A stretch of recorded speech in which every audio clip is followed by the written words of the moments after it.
그럴 때고.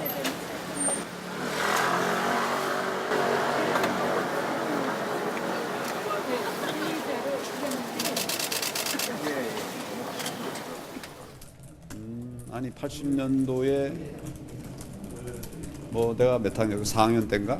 네, 뭐 그런 그때의 얘기를 그때의 시점을 생각하는 것이죠.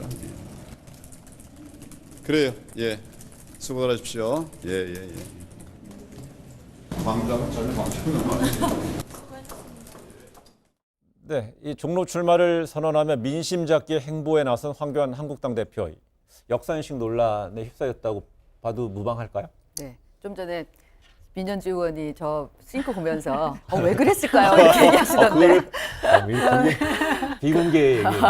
그런데 왜 그랬을까? 방심이 화를 자초했다.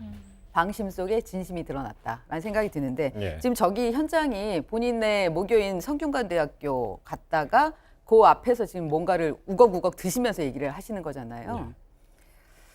그러면서 뭐 본인은 나중에 지금 아니라고 얘기를 하고 있지만 결국은 5.18 민주화 항쟁에 대해서 사태라고 얘기를 한 거잖아요. 정확하게 이 표현을 보면 여기서 무슨 학교를 다녔는데 1980년 그때 하여튼 무슨 사태가 있었다. 예.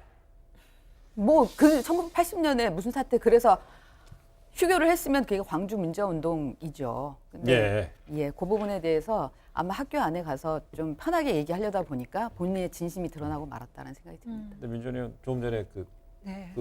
왜 그랬을까가 네네네. 그 맥락이 어떤 맥락이었어요? 처음 이 기사를 접했을 때부터 왜 이랬을까라는 생각이 들었어요. 일단 첫 번째 불필요한 논란을 불러일으켰다는 거.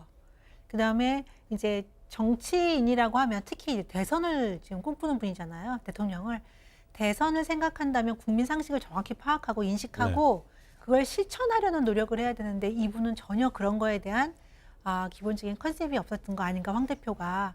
그러니까 이제 이수희 전문 기자께서 말씀하신 거는 방심을 했다라고 하셨는데 저는 이분이 아직까지도 언론 대응이라든지 현장에서의 즉답에 너무나 익숙하지 않은 모습, 그러니까 아마추어적인 모습을 계속 보이시는 문제에 대해서 훈련을 하시던지 아니면 주변에 참모들로부터 많은 조언을 좀 얻으셔야 될 것 같아요. 지금 이런 광주민주화 사태 같은 경우에 5.18 이런 문제를 이렇게 실수를 하시면 앞으로 총선뿐 아니라 뭐 본인의 선거뿐 아니라 그러면요. 네, 통합신당 자체의 선거에 굉장히 큰 영향을 줄 수 있다. 아마추어라고 얘기하시는데 하여튼 네. 그 안에서 송대가 다 본인의 진심이 드러난 거라니까요. 근데 이게 어쨌든 이렇게 안타깝게 생각하시는데 본인한테는 물론이고 자유한국당이 굉장히 힘든 상황을 연출하고 있죠. 왜냐하면 세 가지를 다 지금 소환했어요.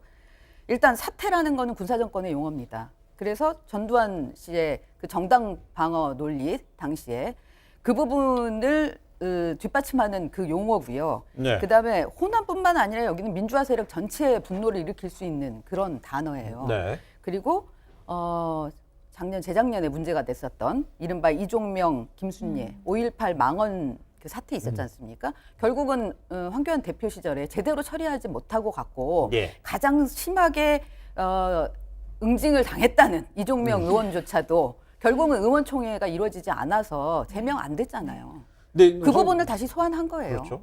그렇다면은요. 황교안 대표는 광주와는 관계 없는 말이라고 이제 뭐 수습을 좀 시도하고 있고요. 또 한국당에서는 법적 대응할 것이라는 입장인데 이건 어떻습니까? 상식적인가요? 아니면 저는 이 부분에 바람직한가요? 대해서 물론 국민들께서 많이 분노하고 계시지만 그렇지만 사고가 터진 이후에라도 저는 이건 솔직하게 수습을 해야 된다고 생각을 해요. 솔직하게 잘못을 시인하시고 왜냐하면 황교안 대표가 국무총리 시절부터 해서 5.18 관련된 행사에 직접 참여를 하셨어요. 그리고 노래도 제창을 했었고요. 그래서 이 문제는 내가 이런 상황에서 좀 당황해서라든지 아니면 정말 본심으로 왜 그때 그렇게 됐는지에 대해서 솔직하게 국민들께 사과하시고 나는 이렇게 생각한다라고 말씀하시고 정면 돌파를 하는 게 바람직하지 이게 문제가 안 되는데 억지로 끌어다가 지금 이슈화시킨다라고 정쟁화시키는 거는 지금 자유한국당이 총선 앞두고 굉장히 바람직하지 않은 전략이다라고 생각을 합니다. 그 거짓말이 더 큰 문제를 일으킬 수 있죠. 네. 늘 보면은 청문회에서도 사건이 드러났을 때보다도 거짓말을 한 게 더 문제가 돼서 이제 낙마하고 이렇게 네. 됐는데 지금 광주하고 전혀 관계 없는 것 같은데 이렇게 하면서 빠져나가려고 하면은 네. 뭐 호미로 막을 거 가래로도 못 막는 상황 근데 될 수 좀, 있습니다. 이게 좀 화면에 보인 대로 뭐 정의당이라든지 대한신당이라든지 관계자들의 어떤 반응을 보게 되면 상당히 격앙돼 있어서요. 네, 네. 지금 보면 예. 박지원 의원 같은 경우 5.18 자체를 입에 올리기 싫은 정신 상태 싫은 것이고 정신 상태가 의심은 된다라고까지 얘기를 했고 이정미 정의당 전 대표가 꼰대 지금 대표인가요? 그런 꼰대 얘기를. 행보가 나은 참사다 이런 예. 식으로 얘기를 하고 있는데 왜냐하면 이 부분은 역사의식에 대한 부분일 수도 있고 어쨌든 선거를 목전에 두고 있는데 표심하고 직결되는 거라서 네. 뭐 이거는 계속해서 문제가 될 수밖에 없을 것 같고요. 예. 박근혜 전 그러니까 후보 2012년에 후보가 그 역사인식 문제를 그러니까 역사인식을 드러내서 논란이 됐던 적이 있었죠. 그때 인혁당에 네. 대해서 인혁당 사건에 대해서 이건 판결이 2번 나온 거 아닌가요?라고 얘기를 했었는데, 그러니까 이제 대법원에서 그 피해자들이 무죄라는 부분이 판결이 난 거에 대해서 어떻게 생각하느냐? 왜냐하면 아빠가 했던 이 10월 유신의 가장 큰 참사이기 때문에 네.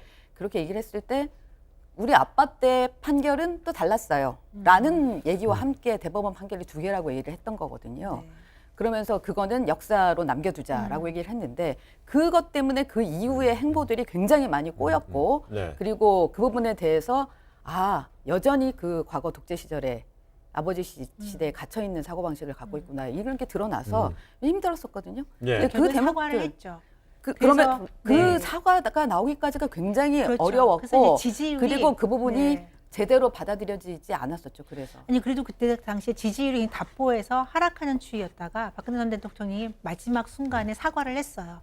그럼 다시 지지율이 회복되는 추이를 보였거든요. 그래서 저는 황교안 대표가 잘했다고 생각을 하지는 절대 결코 네. 않지만 잘못한 것에 대해서 솔직하게 빨리 사과하는 것이 이 지금 국면을 전환하는 데 도움이 된다. 근데 알겠습니다. 이미 당에서 너무 나간 그러니까 논평을 이게 했기 무슨 때문에 뭘로 지금 고발을 그래서 하겠다는 거죠? 잘 이 문제는 모르겠어요. 지금이라도 빨리 황교안 대표 예. 본인이 바로 잡아야 된다고 결국은 생각을 해요. 저거네요. 결국 무슨 사태라는 표현은 네. 사실상 5.18 광주 민주화 운동의 표현에 있어서 부적절했다 이런 식으로까지 네, 구체적으로 얘기해 줘야 된다는 그렇죠. 건가요? 예, 예. 제가 실수했다, 잘못했다라고 예. 빨리 말씀을 하고 이 국면을 종결시키는 게 본인을 위해서 좋다. 당과. 알겠습니다. 네. 지금 당장 이제 오늘 뭐 상당히 온라인상에서도 계속 그 거론이 되고 있는 이슈라서 저희가 한번 두 분의 의견을 들어봤고요.